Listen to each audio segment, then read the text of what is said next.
नमस्कार। संतोष की रिपोर्ट में आप सबों का स्वागत है। और आज हम संतोष की रिपोर्ट में बात मिथिलांचल की उस सियासत की करने जा रहे हैं जिस सियासत के सहारे बीजेपी एक बार फिर से मिथिलांचल के उन तमाम सीटों पर जीत का परचम लहराना चाहते हैं। आपको अगर स्मरण होगा तो मिथिलांचल का वो वही इलाका है जिस इलाके में नरेंद्र मोदी की मां को गाली देते हुए एक वीडियो वायरल हुआ था। और उस वीडियो के सहारे मिथिलांचल के उस सियासत को फिर से साधने की कोशिश हुई थी, लेकिन वो ज्यादा दिनों तक चल नहीं पाया। फिर एक खेल शुरू हुआ कि जिसके मंच से मोदी की मां को गाली दी गई थी, खबर ये आई कि उनको टिकट देने की तैयारी चल रही है। और खबर साथ में ये भी था कि इसके पीछे भी वही तत्व शामिल है जो मिथिलांचल में कॉमनल पॉलिटिक्स के सहारे सियासी दाव जो काफी दिनों से साधना चाह रहे हैं। क्योंकि देखिए, इस तरीके के लोग कब कहां किसके साथ क्या इस्तेमाल कर लेगा कहना मुश्किल है, क्योंकि विधायकी को बरकरार रखना है। और ये इलाका उस पॉलिटिक्स का कह सकते हैं कि एक मिजाज तो है। बिहार में कॉमनल पॉलिटिक्स का मिजाज अगर आपको महसूस करना हो तो भागलपुर, दरभंगा, पूर्णिया, गया, सासाराम कुछ शहर हैं जहां पर आप उस पॉलिटिक्स को महसूस कर सकते हैं। अब वो पॉलिटिक्स गांव तक पहुंच गया है। पिछले 20 वर्षों में जब से बीजेपी बिहार में सत्ता से करीब आई है, तब से उस पॉलिटिक्स को उन्होंने गांव तक पहुंचा दिया। 2020 के विधानसभा चुनाव में उस पॉलिटिक्स को तब हवा मिल गई जब एक दिल्ली वाले को जालिस उम्मीदवार बना दिया गया था और उस पर कश्मीर को लेकर विवादास्पद बयान था। सिद्दीकी का भी एक बयान आया था और उसी बयान के सहारे 100% स्ट्राइक रेट आप कह सकते हैं के साथ बीजेपी मिथिलांचल में बाजी मार दी थी। इस बार भी कोशिश कुछ इसी तरीके से की जा रही है। और कोशिश की वानगी अगर आप देखना चाहें तो कल नॉमिनेशन के दौरान सांसद अशोक यादव ने मुसलमान का नाम लेते हुए उन्होंने क्या कहा, जरा पहले वो सुनिए। अगर मोदी जी से नफरत है मुसलमान भाइयों तो कह दो तौबा तौबा, मैं मौत का अनाज नहीं खाऊंगा। कह दो तौबा तौबा, मैं सिलेंडर नहीं लूंगा। कह दो तौबा तौबा, मैं आपके सड़क पर नहीं चलूंगा।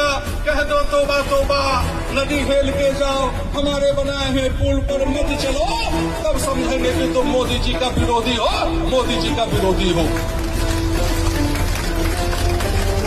सारा सुधारोगे और सड़क पे आके मोदी जी को गाली दोगे, भारतीय जनता पार्टी के गाली दोगे, नीतीश कुमार की गाली दोगे। ये हिंदुस्तान की जनता से, हिंदुस्तान की जनता के साथ साथ यूटी की जनता भी इसको सहन करने वाला नहीं है, सहन करने वाला नहीं है बंधु। यही आप लोगों से आग्रह निवेदन करने हैं। आपने सुन लिया। और देश के गृह राज्य मंत्री नित्यानंद राय वो अलीनगर को सीतानगर बनाने की बात कर रहे हैं। मतलब पूरा कल के नामांकन के साथ ही मिथिलांचल का जो कॉमनल सेंटिमेंट रहा है उसको उभारने की कोशिश बीजेपी के सांसदों के द्वारा किया गया। नित्यानंद राय का भी वो बयान सुन ही लीजिए। यह अलीनगर है, इस नगर को मैया सीता नगर भी बनाना है। अली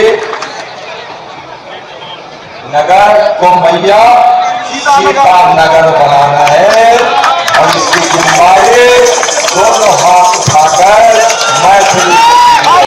तो आपने सुन लिया, दोनों सांसद हैं, एक मंत्री भी हैं। दोनों का बयान का मतलब क्या है? क्यों मुसलमान को निशाने पर ले रहे हैं?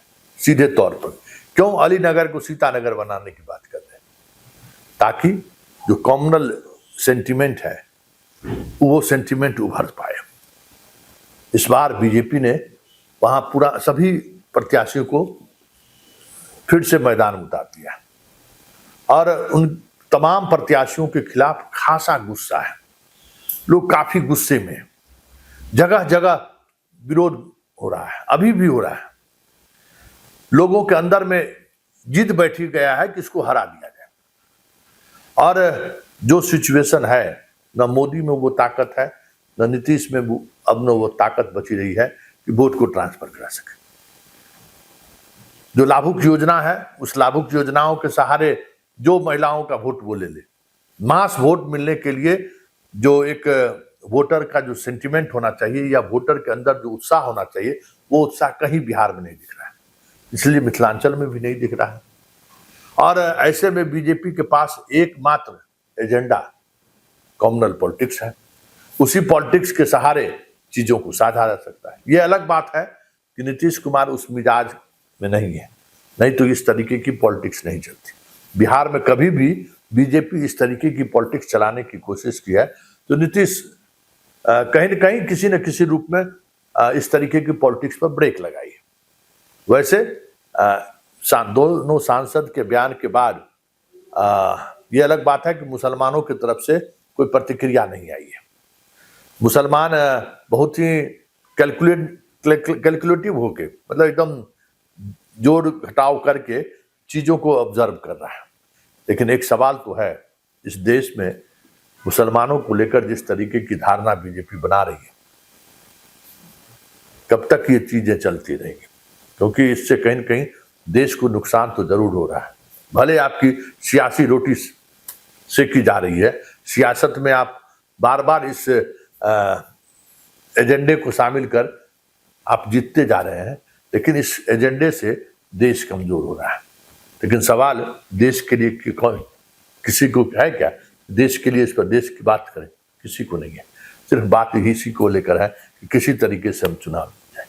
ऐसे में 2025 का बिहार विधानसभा चुनाव बिहार के अन्य सभी चुनावों से ज्यादा हमलावर, खास करके कम्युनल पॉलिटिक्स को लेकर, हिंदू मुसलमान को लेकर दिखे तो कोई बड़ी बात नहीं होगी। वैसे अमित शाह ने जंगल राज के सहारे चीजों को साधने की कोशिश की है, लेकिन सबको पता है कि जंगल राज के सहारे कब तक, 2005 में भी आप जीते, 2010 भी जीते, 2015 भी जीते, 2020 भी जीते, अब 2025 भी वही जंगल राज का वो चेहरा दिखाने की कोशिश है, एक डर दिखाने की कोशिश है कि अगर आप वोट नहीं करते हैं तो फिर जंगल राज वापस आ सकता है। तो ये तो एक उस राज्य में भी वो सेंटीमेंट छुपा हुआ है।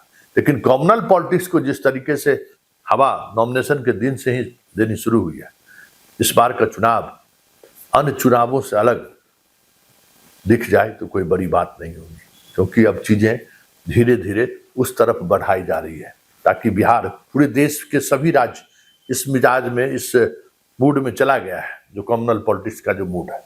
बिहार ही इस मूड में नहीं जा पा रहा है।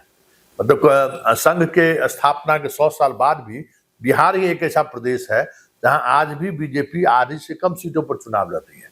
और जब जब उस एजेंडे को लेकर बीजेपी आगे बढ़ने की कोशिश की है, वो एजेंडा बिहार में औंधे मुँह गिरा है। लेकिन इस बार न लालू मैदान में है उस तरीके से, न नीतीश उस मना स्थिति में है। इसका लाभ बीजेपी उठा रही है। अब इस लाभ उठाने से अन्य जो सहयोगी दल हैं या फिर जो एक सियासत है, उस सियासत पर कितना फर्क पड़ेगा ये तो 14 तारीख को पता चलेगा। लेकिन दोनों सांसदों के इस बयान से तय हो गया है कि इस बार बिहार में एक अलग तरीके की पिच पर बैटिंग करने की तैयारी बीजेपी ने कर दी है।